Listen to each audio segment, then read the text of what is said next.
del Señor, y yo quisiera en esta tarde noche traer una exhortación de la palabra del Señor que pueda ayudar a muchísimo pueblo de Dios alrededor del mundo. Y puestos en pie, vamos a leer el Salmo 34, verso del 4 al 7, y luego se puede sentar. Dice así el Salmo 34 en la versión Reina de Valera, aleluya, de la siguiente manera: busqué a Jehová y él me escuchó y me libró de todos mis temores. Los que miraron hacia él fueron alumbrados y sus rostros no fueron avergonzados. Este pobre clamó y le escuchó Jehová y lo libró de todas sus angustias. El ángel de Jehová acampa alrededor de los que le temen y los defiende. Padre nuestro que estás en los cielos, santificado sea tu nombre. Gracias por tu grande misericordia, por tu grande bondad, por tu grande compasión, por este día, por este momento, porque hace 40 años atrás, por esta fecha, yo estaba entregándote mi corazón, aleluya, dentro de un plantío de caña y suplicándote que tú fueras el Señor de mis días. Han pasado 40 años desde esa noche preciosa, aleluya, y te doy gracias porque fue la mejor decisión. Gracias te doy por ser el Señor de mi vida en las buenas y en las malas, por ser la esperanza de mi corazón. Sí, amén. Puede sentarse.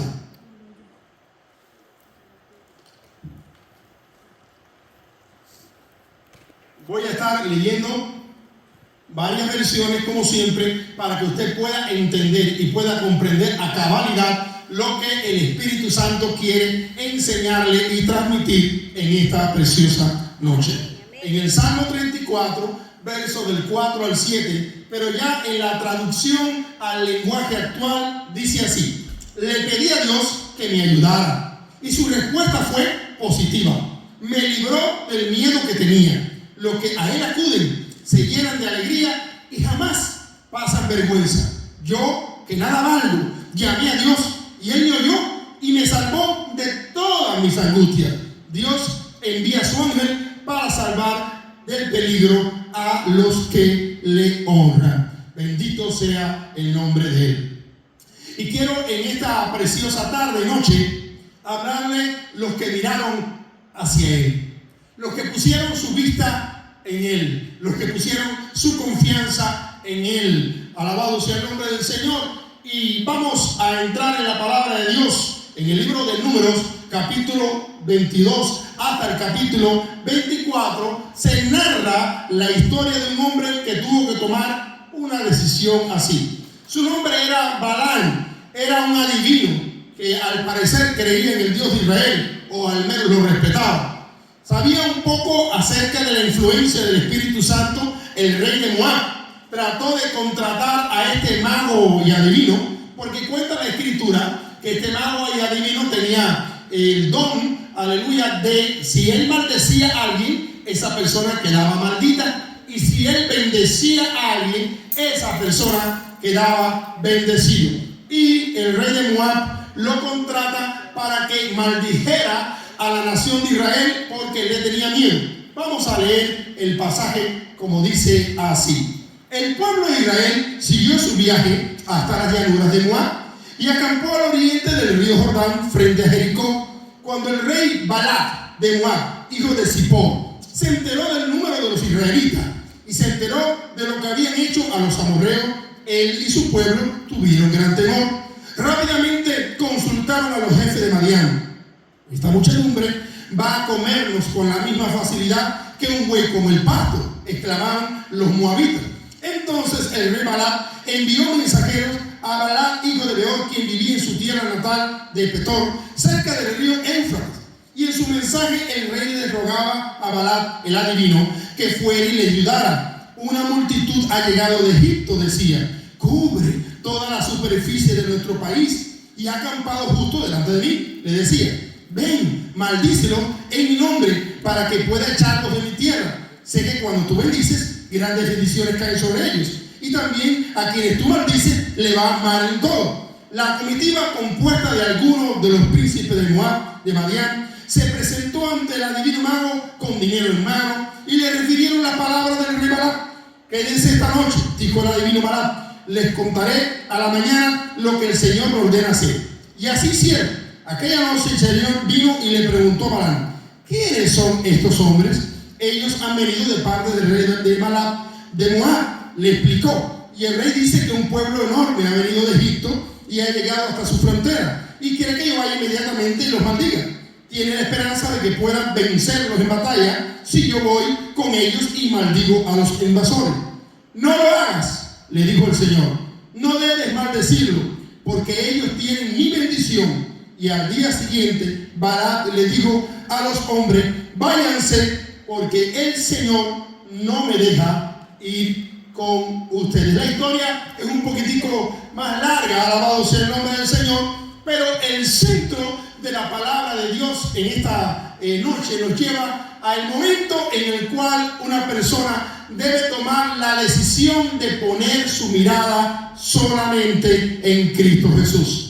Hace unos minutos atrás o segundos, usted me oía a mí hablar y expresarme que hacía 40 años atrás, por el año 84, como a esta hora aproximadamente, dentro de un plantío de caña, yo estaba diciendo, Señor, si es real lo que dice Danilo, el que me predicó el Evangelio, yo te ruego que tú cambies mi vida. Yo te ruego que tú cambies mi corazón, porque ya yo no quiero vivir más así. Tenía tan solo 21 años y estaba inconforme con mi vida. Estaba triste con mi vida. Estaba amargado con mi vida. No era feliz. Alabado sea el nombre del Señor. Aunque tenía juventud, tenía fortaleza. Alabado sea el nombre del Señor. Aún así me sentía vacío, me sentía triste, me sentía solo. Y las veces que había acudido a los brujos, a los espiritistas, buscando llenar ese vacío de mi corazón, nunca logré llenar el vacío que había en mi alma. Y por eso que en esa noche yo me expresé de esa manera. Señor, si es verdad lo que dice Danilo, ya yo no quiero seguir viviendo así. En el libro de Números 23, en la palabra de Dios para todos, y luego lo vamos a leer en la Nueva Tradición Viviente, dice así: contra Jacob no sirven los maleficios, ni hay brujería que valga contra Israel. De Jacob y de Israel se dirá como se dice ahora: mira lo que Dios ha hecho. La traducción viviente dice: ninguna maldición puede tocar a Jacob, ninguna magia ejerce poder alguno contra Israel. Pues ahora se dirá de Jacob: qué maravillas ha hecho Dios por Israel. Y esa es una promesa, bendito sea el nombre de Dios, que tiene que ver y que salió, aleluya, en base a cuando se buscó ese adivino para tratar de destruir la nación de Israel. No sé qué relación, la Biblia no especifica cómo es que este hombre tenía este poder, pero al parecer, al ser adivino y ser mago, ser espiritista, pero en cierto sentido, él conocía a Dios, aleluya. La Biblia no especifica la relación, pero el Señor se le aparece y le dice: no te atrevas a maldecir a quienes son ya benditos.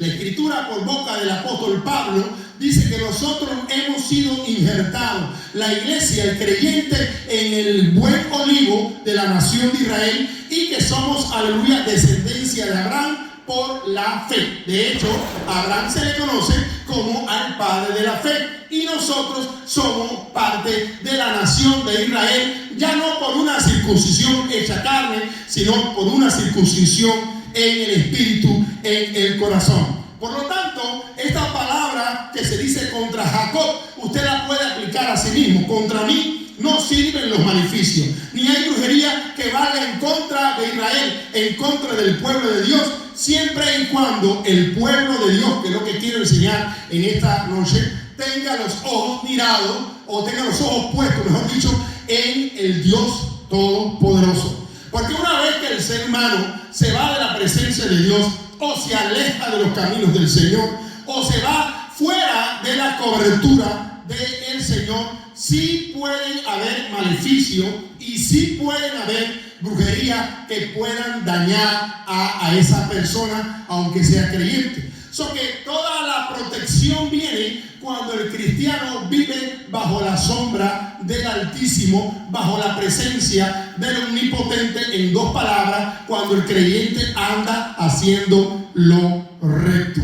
Por eso es que dice la Escritura: contra Jacob no hay ningún tipo de magia, no hay ningún tipo de artificio, nada funciona contra el creyente que está lleno del Espíritu Santo de Dios, que vive en la presencia de Dios, que vive en obediencia, que vive buscando del rostro del Señor, que se guarda del mal. No hay maleficio que le pueda tocar. Ahora, quiero ponerle dos ejemplos importantes de cómo no debemos nosotros desviar nuestra mirada de la presencia del Señor. Y el primero se encuentra en el libro de Números, capítulo 21, versos del 4 al 9. En la traducción viviente dice así: luego el pueblo de Israel salió del monte Or y tomó el camino hacia el Mar Rojo para bordear la tierra de Edom. Pero el pueblo se impacientó con tanta jornada y comenzó a hablar contra Dios y contra Moisés su siervo.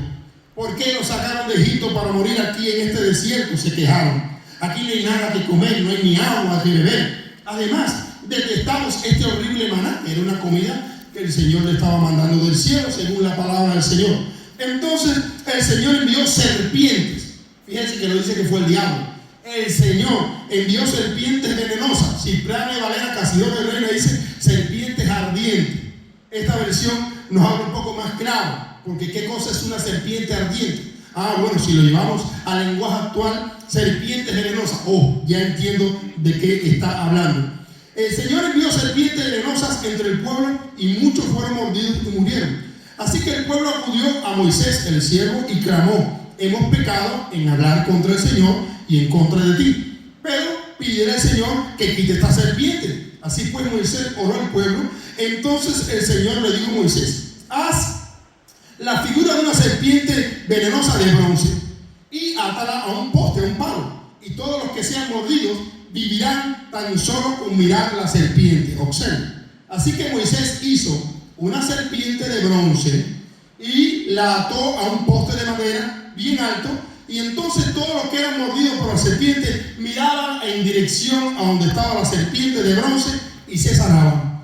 Hay una asignatura que se llama tipología, y en tipología enseña que esta serpiente es una figura de Cristo, aleluya, que todos aquellos que miraban automáticamente era un acto de fe. En un sentido no tenía ninguna lógica, ninguna, mirar una serpiente de bronce amarrada a un palo bien alto, pero era un acto de fe y de confianza, que por cuanto Dios dijo que todo el que mirara en dirección de la nación de Israel, para ese entonces eran casi 2 millones de personas. Así que yo supongo que esta serpiente de bronce no era muy pequeña y que el palo o el poste donde se amarró era un poquitico alto, a manera tal de que el pueblo de Israel, en cualquier parte que estuviera en el desierto, porque 2 millones de personas no están en 100 metros cuadrados, están bien esparcidos, pero ellos solamente con ser mordidos a la serpiente sabían que el poste estaba en tal dirección y mirando hacia allá automáticamente eran sanados. O sea, aquellos que miran a Cristo encuentran sanidad, aquellos que miran a Cristo encuentran libertad, aquellos que miran a Cristo encuentran salvación, aquellos que miran a Cristo encuentran vida eterna, aquellos que miran a Cristo tienen paz, tienen rescate, tienen esperanza, porque hay esperanza en el nombre de Cristo Jesús. Hay un segundo pasaje muy peculiar en las Escrituras, el cual también quiero leer, y esta vez está en Mateo, capítulo 14, versos 22 al 33, y dice así: inmediatamente después Jesús insistió en que los discípulos regresaran a la barca y cruzaran al otro lado del lago, mientras que él enviaba a la gente a la casa. Después de despedir a la gente, subió a las colinas para orar a solas. Y mientras estaba allí solo, cayó la noche. Y mientras tanto, los discípulos se encontraban en problemas lejos de tierra firme, ya que se había levantado un fuerte viento y luchaba con grandes olas. A esto de las 3 de la madrugada, Jesús se acercó a ellos caminando sobre las aguas. Cuando los discípulos lo vieron caminar sobre las aguas, quedaron aterrados y llenos de miedo, clamaron: es un fantasma. Pero Jesús le habló de inmediato: no tengan miedo, dijo, tengan ánimo, yo estoy aquí. Entonces Pedro lo llamó: Señor, si realmente eres tú, ordéname que vaya hacia ti caminando sobre las aguas.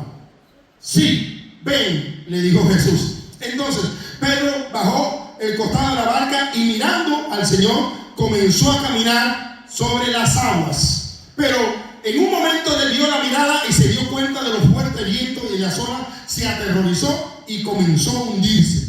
Gritó: ¡sálvame, Señor! De inmediato Jesús extendió la mano y lo agarró y le dijo: ¿tienes tan poca fe? Le dijo: ¿por qué dudaste de mí? ¿Por qué desviaste la mirada de mí? Cuando subieron de nuevo a la barca, el viento se detuvo. Entonces los discípulos adoraron y le dijeron: de verdad, tú eres el Hijo de Dios. El detalle de esta segunda historia es que mientras que Pedro permaneció mirando a Cristo y no miró el viento, la tempestad, las olas grandes, quizás los estruendos que había en el mar, las olas picadas, el barco casi hundiéndose, mientras que él no miraba ni prestaba atención a esto y solamente estaba mirando a Cristo, aleluya, él podía caminar por encima de las aguas. Una vez que él desvía la mirada y se dice a sí mismo: ¿qué hago yo caminando sobre las aguas? Y empieza a ver el mar y los problemas y el viento y el barco por allá casi hundiéndose, él también comienza a hundirse. O sea, la enseñanza que nos trae el pasaje de la serpiente de bronce y este pasaje, aleluya, que se encuentra en Mateo capítulo 14, nos hablan de que aquellos que pusieron su mirada en él, como leíamos en el Salmo, nunca jamás fueron avergonzados. ¿Cuándo es que el creyente, cuándo es que la iglesia, cuándo es que el pueblo de Dios deja de tener victoria? Cuando quita su mirada en Cristo y empieza a poner su mirada en los problemas. Porque entonces empieza a creer que los problemas, las circunstancias, las situaciones que están rodeando su vida son mayores que Dios. Pero mientras que el hombre puede mantener su mirada puesta en Cristo, no importando lo que pase alrededor, aleluya, dice la Biblia que los que miraron a él, el título de este mensaje, nunca fueron avergonzados, no quedaron en vergüenza, no pasaron pena. ¿Por qué? Porque no les importaba lo que estaba pasando alrededor, sino solamente estaban mirando a Cristo Jesús. Aquí Mateo nos habla de una poderosa lección de fe, una poderosa lección de confianza en el nombre del Señor. Y este relato nos enseña una verdad crucial: podemos vencer solamente cuando ponemos nuestra mirada en el Señor.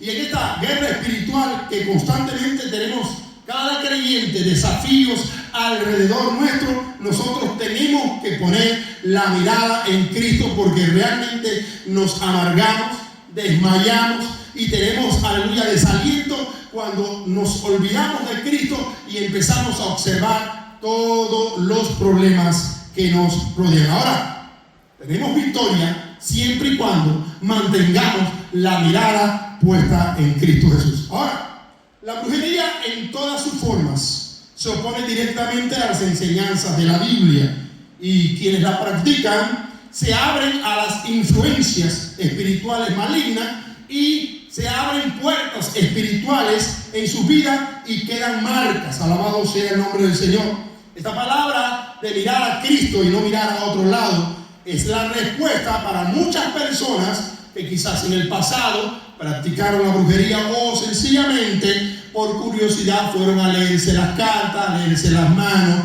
a preguntar sobre qué le iba a acontecer en el futuro o cómo podían resolver un problema amoroso o laboral. Quizás ella quería retener a su esposo y fue buscando ayuda en el brujo, o viceversa, él fue al brujo buscando tratar de resolver sus problemas económicos y lograr un mejor trabajo o un aumento de salario o algo así parecido. O por curiosidad alguien fue a ver qué cosa decía su mano y se dejó embaucar y entró con un adivino y no se dio cuenta que al entrar en contacto con estas fuerzas espirituales demoníacas caídas, ángeles caídos, pues abrieron puertas al mundo espiritual y ahora vienen problemas a su hogar, a su vida, a su matrimonio, en el trabajo, no pueden dormir bien, las cosas empiezan a salir mal porque el diablo te da pero te quita más de lo que te da. Te promete resolverte un problema pero después el daño es mayor. Es como esas medicinas que tienen efectos secundarios. Sí, te resuelve un problema, quizás el dolor que tienes, o a lo mejor te baja la presión, pero por otro lado te fastidian el corazón, te fastidian los riñones, te fastidian el hígado, te fastidian tantas cosas. Son más los daños que hacen la mayoría de las medicinas hoy en día químicos que lo que resuelve. Sí, en un momento tú dices, se me quitó el dolor de cabeza, o se me desinflamó el brazo, que no podía trabajar. Qué contento estoy, pero no sabes que esa medicina ya empezó a dañar tu hígado o empezó a dañar tus riñones, y posteriormente vas a padecer de cosas más graves que quizás te lleven a la muerte. Igualmente, estas personas que van en busca del adivino, del brujo, del hechicero, para resolver un problema amoroso, o un problema laboral, o un problema de justicia, o cualquier otra cosa, puede que en el momento el demonio, el diablo, los espíritus inmundos te resuelvan el problema específico al cual tú fuiste buscando, pero a la vez quedaste marcado, bendito sea el nombre de Dios, y tu vida espiritual y tu alma y hasta tu vida física va a empezar en un proceso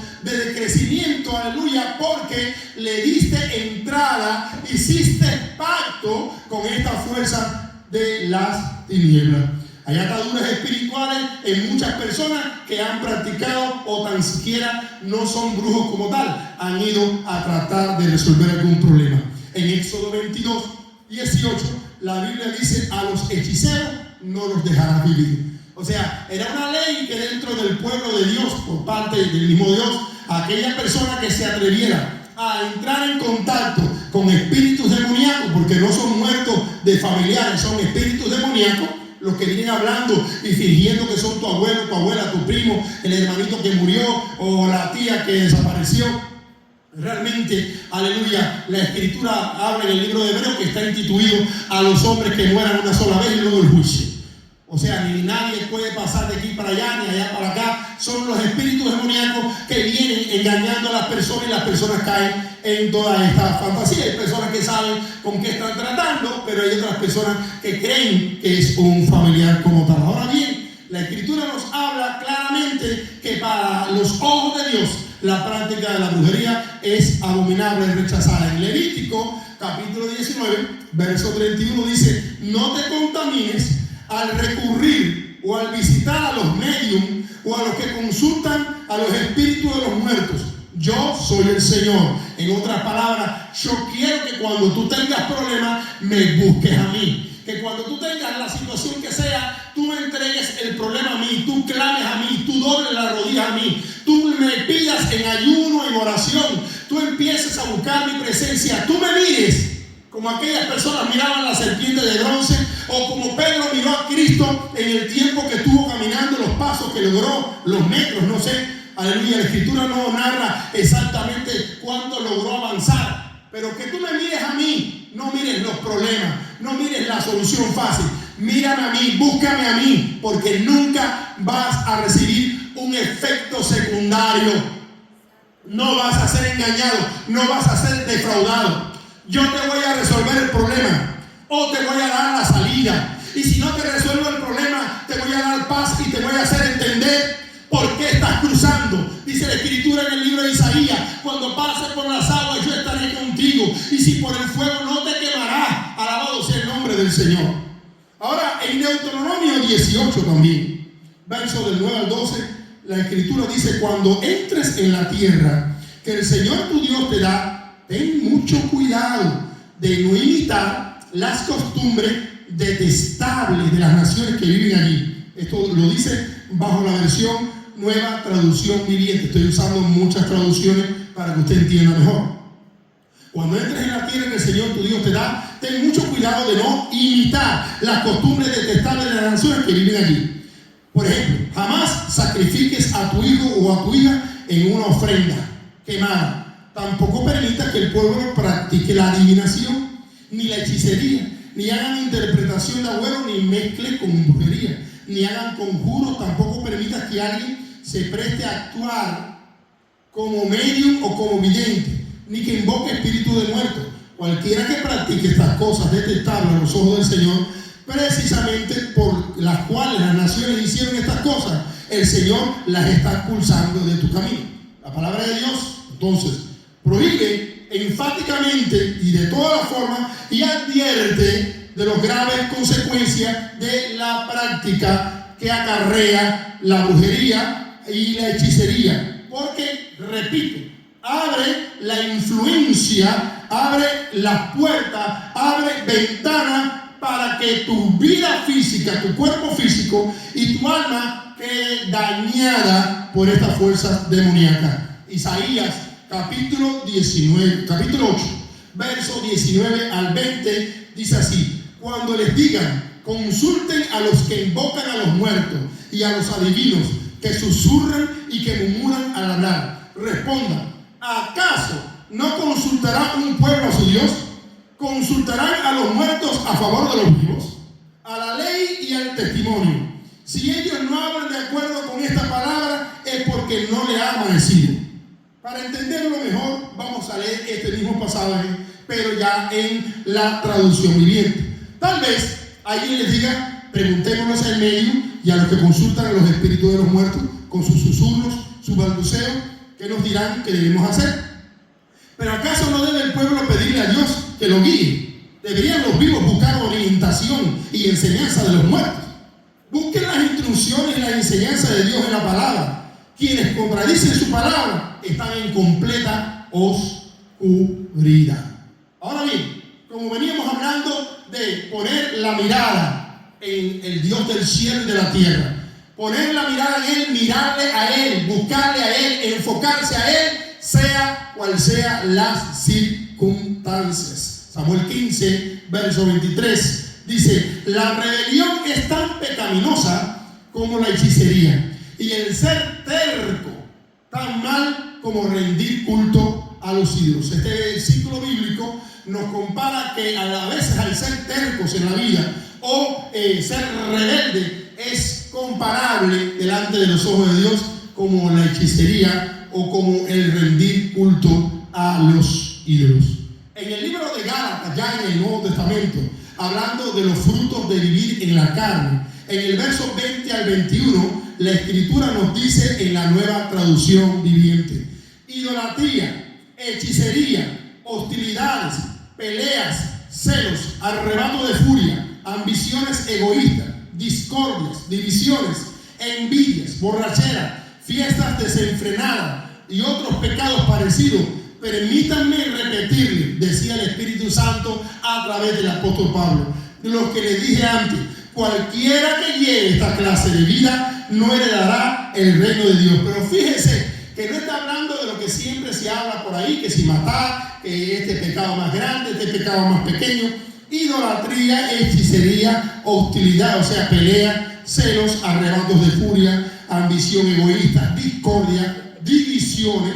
Esto no se habla. Aquí solamente usted oiga a los predicadores hablar que los adúlteros, los fornicarios, los asesinos, los borrachos, ya, esos son los que se van para el infierno. Pero aquí está hablando de idolatría, de hechicería, de hostilidad, de pelea, celos, arrebatos de furia, ambiciones egoístas, discordias, divisiones, envidia, fiestas desenfrenadas y otros pecados parecidos. Dice: permítanme decir, dice el Espíritu Santo, los que practiquen cualquiera de estas cosas también, al igual que los otros, que los borrachos, que los asesinos, también no heredarán el reino de Dios. En el libro de Efesios, capítulo 6, verso del 10 al 18, porque quiero que quede bien claro la importancia de no quitar los ojos de Cristo Jesús. Ninguno que poniendo la mano en el arado mira detrás de él es digno de entrar en el reino de los cielos. Son palabras de Jesucristo.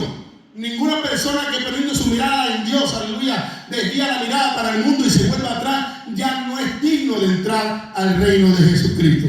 Efesios capítulo 6, verso 10 al 18, pero en la versión palabra de Dios para todos, para entenderlo mejor, dice: finalmente, confíen en el gran poder del Señor para fortalecerse. Protéjanse contra los engaños del diablo con toda la armadura que es de Dios. Porque nuestra lucha no es contra seres humanos. Nuestros problemas no son contra los gobernantes o contra las autoridades o contra los jefes de este mundo oscuro. Contra fuerzas espirituales malignas batallamos todos los días. Por esa razón deben ponerse toda la armadura de Dios. Mire qué lindo habla esta versión. Así podrán soportar con firmeza cuando llegue el día que el diablo los ataque. Después de haber luchado mucho, podrán ustedes estar firmes. Entonces, Manténganse firmes y pónganse el cinturón de la verdad y protéjanse con la coraza de justicia y prepárense poniendo el calzado de anunciar las buenas noticias de paz. Pero sobre todo, tomen el escudo de la confianza en Dios para que puedan detener las flechas encendidas del maligno. Utilicen la salvación como un casco protector. Tomen la espada del Espíritu, que es la palabra de Dios. Oren, pidan siempre con la ayuda del Espíritu y manténganse alerta. No dejen de orar por todo el pueblo santo. En otras palabras, aleluya, y en forma de conclusión, la Escritura nos está hablando de una constante lucha y quizás esta sea la respuesta para muchas personas que van a estar mirando este video en YouTube o en Facebook, aleluya. El mensaje de la palabra de Dios hablándonos y instándonos a que tenemos que poner nuestra confianza, nuestra fe solamente en el Dios de Abraham, de Isaac y de Jacob, el Dios de la Biblia, el Dios de la creación, el Dios que dijo sea la luz. El Dios que no necesita una vela, el Dios que dijo sepárense las aguas de las aguas, el Dios que no necesita una copa de agua, el Dios que dijo que la tierra produzca fruto y toda clase de árbol, el Dios que no necesita ofrendas de fruto, el Dios que dijo, aleluya, yo soy el que soy, el primero y el último, alabado sea el nombre del Señor. Que pongamos nuestra fe y nuestra confianza en Él y que depositemos, aleluya, constantemente nuestra mirada y nuestros problemas en Él, y que tratemos, aunque la tentación es fuerte a veces, cuando nosotros estamos pasando por dificultades o estamos bajo algún tipo de prueba, tenemos la tendencia de cansarnos, y de eso nos habla el profeta Eliseo cuando dijo, yo no soy mejor que mis padres, ya yo no quiero vivir más, porque, mejor dicho, Elías, porque llega el momento que el hombre de Dios también se cansa de luchar contra el mal, en el caso de Elías con Jezabel, la reina perversa, diabólica, bruja en este caso, y ya estaba cansado de luchar con una nación que hoy servía a Dios y a los 3 días volvía para atrás, y era una lucha tremenda. Y llegó el momento en que Elías se cansó y dijo, basta ya, yo no soy mejor que mis padres, quítame la vida, llévame a tu presencia porque ya me cansé. Sobre todo en esos momentos de fatiga espiritual, por decir una palabra, es importante poner la mirada en Cristo. Pregúntese, ¿qué haría Jesús en mi lugar? Dios le bendiga poderosamente en esta preciosa noche. Hasta aquí la palabra del Señor, y espero que esta palabra le sirva de